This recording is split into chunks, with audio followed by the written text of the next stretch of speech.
We're going to read the Zohar. It's from the Zohar in Parashat Mishpatim. So it says like this. He says, "Ta'ana b'ma zachut Daniel, Hananiah, Mishael, Azariah, yishlezu beinu nisyoneh." You know, Daniel, Hananiah, Mishael, Azariah, they were serving Nebuchadnezzar. And they had to go work for Goyim as the Koish king. And they had a very big test to not bow down to an idol.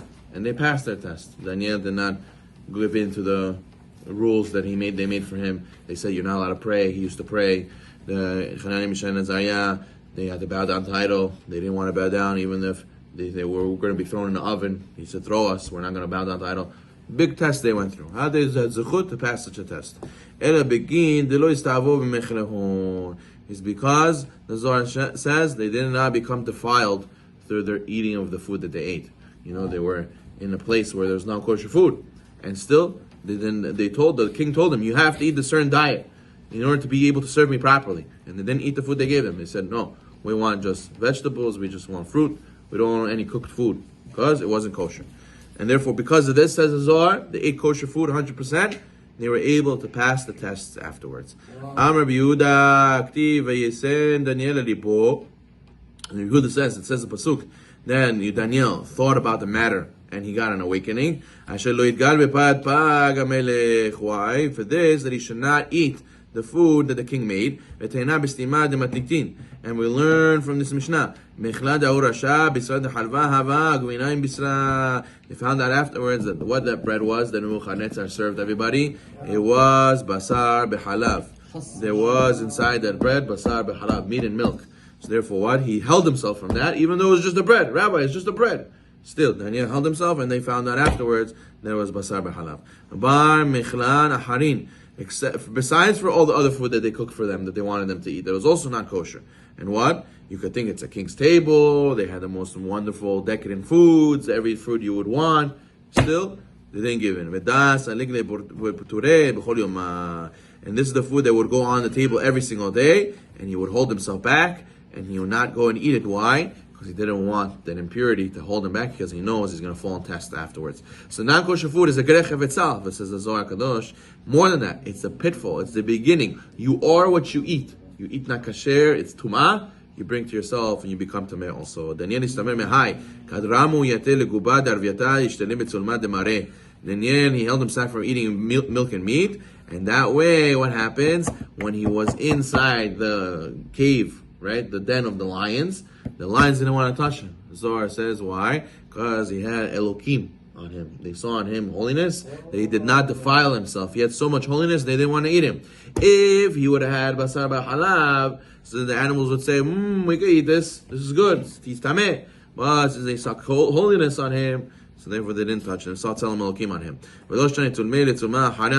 And they did not get the tzelem of, God forbid, this other side. And this,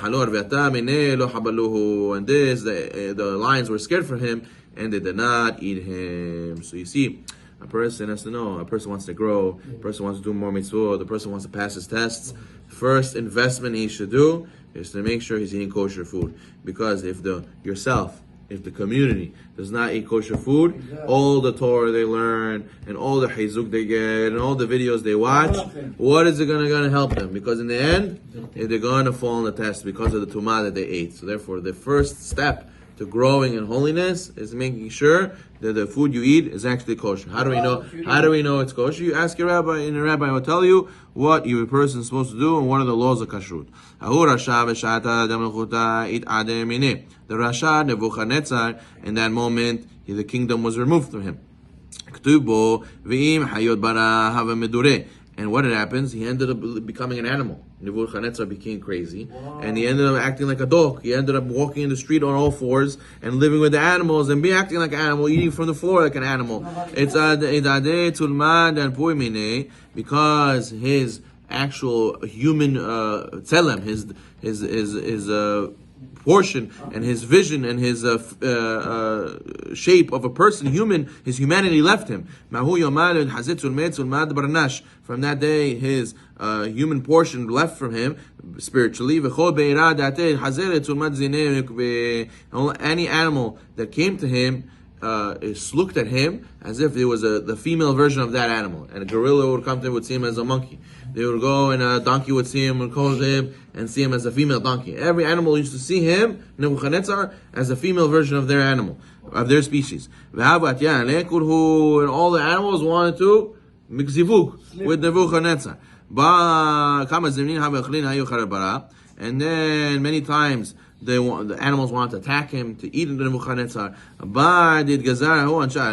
Why was this? He had to go on this. Why did he have to go and get all the suffering? Begin dichtiv hu b'mechim litkales. Begin kach kula yitkalsu be'ahu kol hahu zimna. Is this that he used to go and make the other kings suffer? Nebuchadnezzar was cruel. He used to go and capture other kings and make them suffer. So now Hashem brought this back to him. But what? But they were able to be zocheh, to pass the test.